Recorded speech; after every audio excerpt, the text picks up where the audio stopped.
quick video at York. There's a Luma that's actually stopped here to pick passengers up.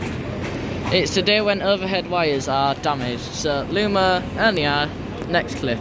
Grand Central, 180. Kirkgate calling, not in service. There's like multiple trains up there. Yeah, multiple trains up there, 2 Class 37s, 180. There's an Azuma and Northern over there. A Luma has just departed. They're slowly moving, very slowly though. Alright, now down on platform 11.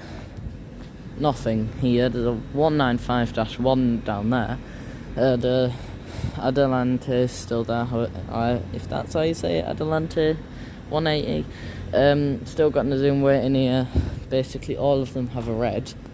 But most importantly, 237s.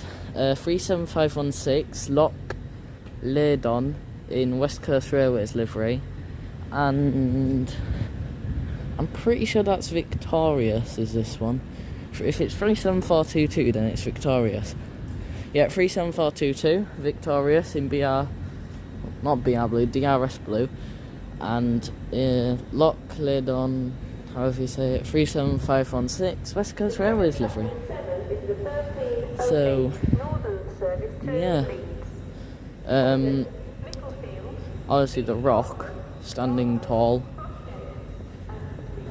on a very busy day. Well, queued day at least. Yeah. There was a 57 before that left. I wasn't here to see it leaving, but yeah, 37422, 37516. Two lovely locos. Yeah. Class 80X, platform 10, platform 11, whatever.